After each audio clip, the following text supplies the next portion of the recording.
மாதிரி பதுங்குறீங்களே அப்படின்னு சொல்லிட்டு உங்களை யாருன்னா கேட்டிருக்காங்களா? இல்லை நீங்கள் யாருன்னா என்ன பூனை மாதிரி பதுங்குறியே அப்படின்னு சொல்லி கிண்டல் பண்ணியிருக்கீங்களா? நம்ம எவ்வளவோ விலங்குகள் இருந்தோம், எவ்வளவோ செல்லப்பிராணிகள் இருந்தோம், ஏன் இந்த விஷயத்துக்கு மட்டும் பூனையை நம்ம யூஸ் பண்ணுறோம் அப்படின்னு தெரியுமா? இதுக்கு ஒரு சின்ன எக்ஸாம்பிளாக தான் ஒரு நிகழ்வானது நடந்திருக்கு. என்ன அப்படின்னு சொல்லி பார்த்தீங்கன்னா, ரோமில் இருந்து ஜெர்மனிக்கு ஒரு ஃப்ளைட் ஒன்று கிளம்பியிருக்கு. அந்த ஃப்ளைட்டில் ஒரு பூனை சத்தம் கேட்டிருக்கு. என்னடா இது, எங்கே பூனை சத்தம் வருது, பூனை இந்த ஃப்ளைட்டில் இருக்கா அப்படின்னு சொல்லி பார்த்துருக்காங்க. ஆனால் பேசஞ்சர்ஸ் கிட்ட எல்லாம் கேட்டிருக்காங்க, யாருமே பூனை வந்து கொண்டு வரல. அப்போ பூனை எங்கே தான் இருக்குது அப்படின்னு சொல்லிட்டு அங்கே இருக்கக்கூடிய அந்த விமான நிறுவனத்தினர் வந்து ஃபுல்லாகவே அந்த ஃப்ளைட்டையே தேடி பார்த்துருக்காங்க. பட் பூனை வந்து கிடைக்கல. ஸோ ஃப்ளைட் வந்து எடுக்கிறத வந்து நிறுத்திட்டாங்க. ஸோ ஃபுல்லாகவே அந்த பூனையை தேடுற பணியில் வந்து ஈடுபட்டிருக்காங்க. இது என்ன ஒரு சின்ன பூனை தானே, இதில் என்ன ஆகிட போகுது, அவங்க எடுத்துருக்கலாமே அப்படின்னு சொல்லி நீங்கள் நினைக்கலாம். ஆனால் இவங்க என்ன யோசிச்சிருக்காங்க அப்படின்னு சொல்லி பார்த்தீங்கன்னா, பூனை வந்து இப்போ ஒயரிங் செக்ஷனில் எதனா இருந்துச்சு அப்படின்னு சொன்னாலோ, இப்போ அந்த பூனை வந்து அந்த ஒயரை வந்து எதனா கடிச்சிட்டாலோ, இல்லை அந்த பூனை எங்கன்னா ஓடி வரும்போது ஒயரிங் எதனா கட் ஆகிட்டாலோ விமான விபத்து ஏற்படுறதுக்கு வந்து அதிக அளவில் சான்சஸ் இருக்குது. ஸோ நம்ம வந்து ரிஸ்க் எடுக்கக்கூடாது அப்படின்ற முன்னெச்சரிக்கை நடவடிக்கையினால் இவங்க அந்த ஃப்ளைட்டை வந்து எடுக்காமல் விட்டுட்ருக்காங்க. அந்த ஃப்ளைட்டுடைய பேர் என்னன்னு சொல்லி பார்த்தீங்கன்னா, ரெய்னர் விமான சேவை நிறுவனத்தினுடைய ஃப்ளைட்டு போயிங் 377 விமானத்தில் தான் இந்த ஒரு நிகழ்வானது நடந்திருக்கு. ஸோ அதனால் அந்த பூனையை வந்து தேடியிருக்காங்க. 1 மணி நேரம், 2 மணி நேரம், 10 மணி நேரம்லாம் கிடையாது, முழுசாக 2 நாளுக்கு அந்த பூனையை வந்து அந்த ஃப்ளைட்டில் வந்து தேடியிருக்காங்க. பூனை கிடைக்கவே இல்லை. பட் சவுண்ட் மட்டும் வந்துகிட்டே இருக்கு.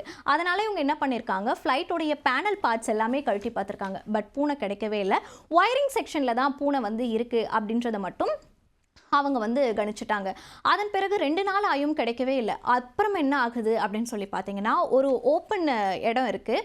அந்த கதவு வழியாக இது என்ன பண்ணுது, திறந்திருக்கக்கூடிய கதவு வழியாக இந்த பூனையானது அப்படியே நடந்து வருது.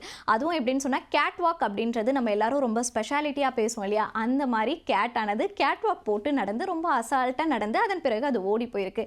இந்த வீடியோ வந்து இப்போ ரிலீஸ் ஆகி சோஷியல் மீடியாஸில் பயங்கர வைரலாக போயிட்டுருக்கு. ஸோ இந்த வீடியோஸை வச்சு எல்லாம் என்ன சொல்கிறாங்கன்னா, எவ்வளோ பெரிய பிராணியாக இருந்தாலும், எவ்வளோ சின்ன பிராணியாக இருந்தாலும் நம்ம எதையுமே ஒரு லேசாக வந்து எடை போடக்கூடாது. இவ்வளோ சின்ன பூனையானது ஒரு விமான நிறுவனத்தையே எப்படி ஆட்டி படைச்சிருச்சு, எத்தனை பேசஞ்சர்ஸை ஆட்டி படைச்சிருச்சு அப்படின்னு சொல்லிட்டு பல்வேறு கருத்துக்களை சொல்லிட்டு வராங்க. அது மட்டும் இல்லாமல் மேக்ஸிமம் இந்த பூனையை பற்றி எல்லாரும் ஹார்ட்ஸ், லைக்ஸ் அப்படின்னு சொல்லிட்டு ஒரு பாசிட்டிவான கமெண்ட்டையே தெரிவிச்சிட்டு இருக்காங்க. அது மட்டும் இல்லாமல் நம்ம பொதுவாகவே கேள்விப்பட்டிருப்போம், இந்த மாதிரி பூனை வந்து டக்குன்னு ஒருத்தவங்களை நம்பாது. செல்லப்பிராணிகளாக நம்ம நாய், பூனை அப்படின்னு வளர்த்தாலும் கூட நாய் வந்து டக்குன்னு ஒருத்தவங்க கிட்ட அஃபெக்ஷன் ஆகிடும். ஆனால் பூனை வந்து பயங்கரமாக ஆட்டிடியூட் காட்டும். அதுக்கு நம்ம ஃபுட்டு வச்சா கூட நிறைய முறை ஸ்மெல் பண்ணி பார்த்துட்டு தான் அதை சாப்பிடும். ஸோ நம்பகத்தன்மை வந்து பூனைக்கு வந்து கம்மியாக தான் இருக்கும். ஒரு ஆட்டிடியூட் குயின் கிங் அப்படின்ற ரேஞ்ச்லேயே தான் பூனை இருக்கும் அப்படின்னு சொல்லிட்டு கேள்விப்பட்டிருப்போம் இல்லையா. அதே மாதிரி தான் இவங்களும் என்னென்னமோ ட்ரிக்ஸ் எல்லாம் பண்ணி பார்த்தோம், பூனை வெளிவரல. அது மனசு வச்ச பிறகு மட்டுமே அது வெளிவந்திருக்கு. அது மட்டும் இல்லாமல் அது வெளிவந்த வீடியோவானது சோஷியல் மீடியாஸில் பயங்கர ட்ரெண்டிங்காக போயிட்டுருக்கு உலக நாடுகள் அளவில். ஸோ இதுதான் இப்போதைக்கு ட்ரெண்டிங் நியூஸாகவே பார்க்கப்படுது இந்த கேட் பண்ண ஒரு செயல்.